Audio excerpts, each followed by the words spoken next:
Kita lihat sajalah para petinggi kita sekarang bagaimana menyikapi hukum.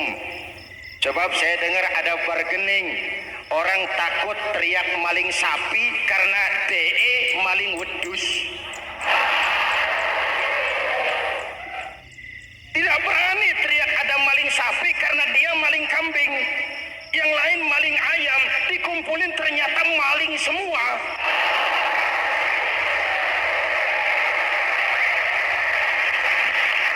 Muhammadin wa ala alihi wa sahbihi ajma'in, amma ba'du. Hadirin hadirat ma'asyiral muslimin yang saya cintai, ada sebuah cerita pendek. Seorang pengendara sepeda motor ditangkap oleh Pak Polisi, lalu diperiksa. Ini motor siapa? Pinjam Pak. Helm? Pinjam. SIM? Pinjam. Kata Pak Polisi, tidak boleh begini. Marah yang naik sepeda motor. Pak Polisi bagaimana? Kok tidak boleh? Yang punya saja bilang boleh.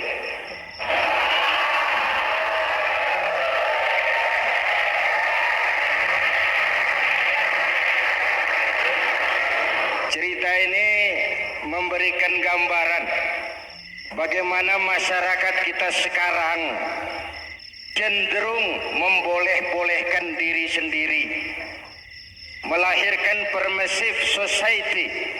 Masyarakat serba boleh dengan ukuran sakarepe dewe.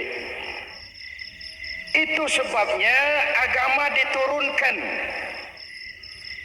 Dalam contoh yang indah, Rasul memberikan gambaran bahwa Islam ini bagaikan sebuah bangunan yang komponen pokoknya 5. Bunyal Islamu ala khamsin. Islam dibangun di atas 5 komponen pokok. Jadi kalau Islam ini ibarat bangunan, unsur penunjang pokoknya itu 5. Mari kita analogkan Islam dengan bangunan. Kalau saudara akan membangun rumah, sebelum pasang tiang, pasang genteng, pasang jendela, apa yang lebih dulu dibangun? Fondasi. Kalau Islam ibarat bangunan, fondasinya adalah syahadatu an la ilaha illallah wa anna Muhammadar Rasulullah. Ini fondasi. Jikalau kuat fondasi, aman bangunan. Jikalau rapuh fondasi, lentur dan luntur bangunan. Maka kuat atau tidak kuatnya bangunan Islam kita bergantung kepada keyakinan dasar tadi, fondasi.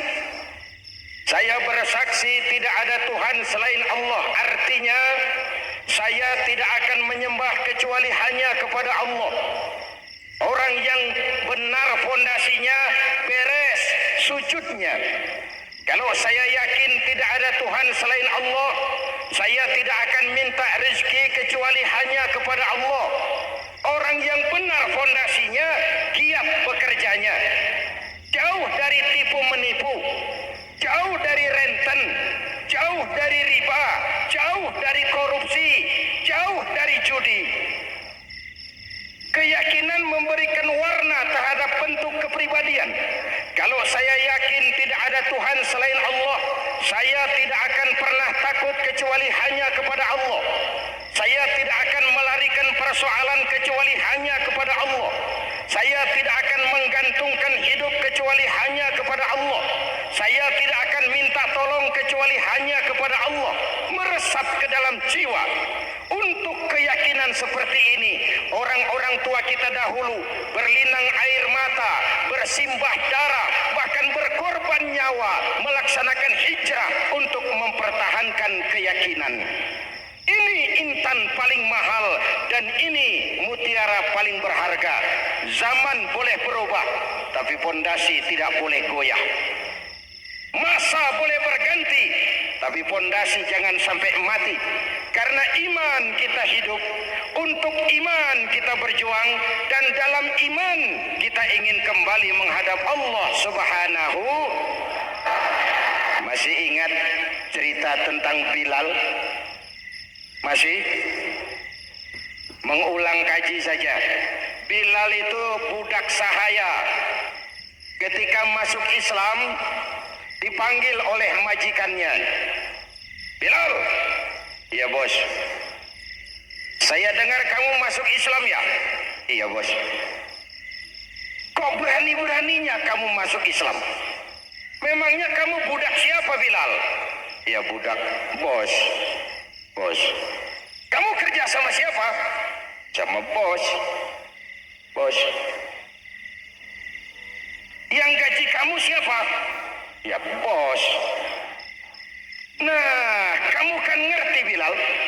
Kamu budak saya, kamu kerja dengan saya, yang gaji kamu saya, yang beri makan saya. Kenapa? Kok beraninya masuk Islam padahal kamu belum saya kasih izin? Bos, bos boleh beli badan saya, tapi jangan mimpi bisa membeli jiwa saya. Tuhan boleh kuasai badan saya, tapi jangan mimpi bisa menguasai keyakinan saya. Saya memang benar Tuhan yang gaji, tapi kan saya digaji, saya kerja. Kerja itu kewajiban saya, gaji itu hak saya. Soal keyakinan, jangan ikut campur bos. Kurang ajar kamu Bilal. Biarin. Bilal, begini saja.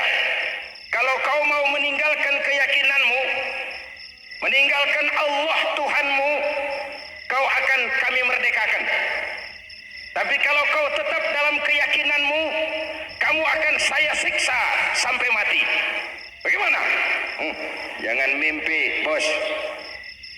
Lebih baik mati berkalang tanah daripada hidup bercermin bangkai. Biar saya gugur membela keyakinan daripada hidup jadi penjilat menjual akidah.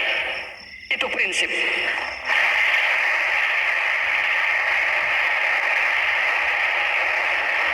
Gendeng kamu. Ayo, siksa. Tangannya diikat, dihimpit dengan batu berat, dijemur dengan terik matahari padang pasir, terkelupas kulitnya, mengalir darah dari sekujur badannya, pecah bibirnya. Ayo Bilal, tetap bertuhan Allah dan kau akan mati di sini, atau kembali ke agama lama, kau jadi merdeka. Dari bibir yang pecah itu cuma keluar Allahu Ahad. Bilal, budak badannya, merdeka jiwanya. Maka namanya ditulis dengan tinta emas dalam sejarah. Kita zaman sekarang, merdeka badan kita, tapi sering budak mental dan jiwa kita. Maka sejarah tidak pernah mau mencatat kita.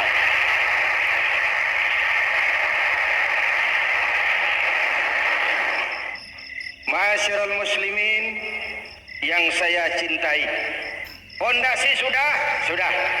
Lalu apa lagi? Mulai memancangkan tiang. Tiangnya 5. Ada tiang namanya zuhur, asar, maghrib, subuh, isya. Tetapi agar bangunan menjadi kuat, ada tiang-tiang tambahan. Namanya rawatib dan nawafil. Rawatib itu ba'diyah atau qobliyah, nawafil itu di luar itu. Agar bangunan menjadi kuat, dibentuk pribadi lewat sholat. Apa filsafatnya? Pertama, sholat itu simbol penyerahan total kepada Allah. Kita ini sudah kontrak. Innallaha astara minal mu'minina anfusahum wa amwalahum bi anna lahumul jannah. Allah telah membeli dari orang-orang mukmin diri mereka, harta mereka, bagi mereka adalah surga. Penjual kita orang beriman, pembeli Allah, dagangannya amwal dan anfus, harganya adalah surga. Jelas? Penyerahan total itu dimulai dengan takbiratul ihram. Shalli fardal isya, Allahu akbar. Arahkan mata ke tempat kita sujud. Jangan lupa kalau sudah di atas, lupa dengan yang di bawah. Sudah jadi genteng, petatang peteteng di atas. Lalu bilang, merasa capek sendiri, kata genteng kepada tiang. Tiang, kamu sih enak, kata genteng. Saya setengah mati di atas. kehujanan, kepanasan, kadang-kadang anak-anak nakal saya disambitin. Kata tiang, saudara Genteng, ngomong jangan sembarangan ya. Kamu kira kamu bisa nongkrong dan nangkring di atas, itu gara-gara siapa Genteng? Kan saya yang sokong dari bawah. Kamu jadi pejabat tinggi, jadi anggota ini, anggota itu. Kami rakyat yang angkat, jangan sudah di atas kami ditekan. Jangan agama dijadikan topeng untuk kepentingan pribadi. Berpolitik untuk kepentingan agama, ayo. Tapi menjual agama untuk kepentingan politik, itu yang merusak agama.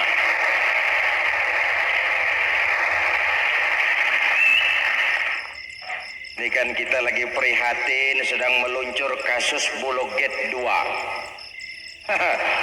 Innalillahi wa inna ilaihi raji'un. Kita lihat sajalah para petinggi kita sekarang bagaimana menyikapi hukum. Sebab saya dengar ada bargaining, orang takut teriak maling sapi karena DE maling wedus. Tidak berani teriak ada maling sapi karena dia maling kambing. Yang lain maling ayam, dikumpulin ternyata maling semua.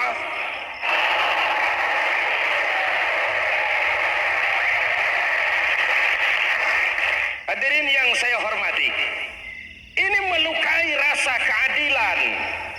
Oleh karena itu sholat mengajarkan kepada kita dalam posisi berdiri, lihat tempat sujudmu.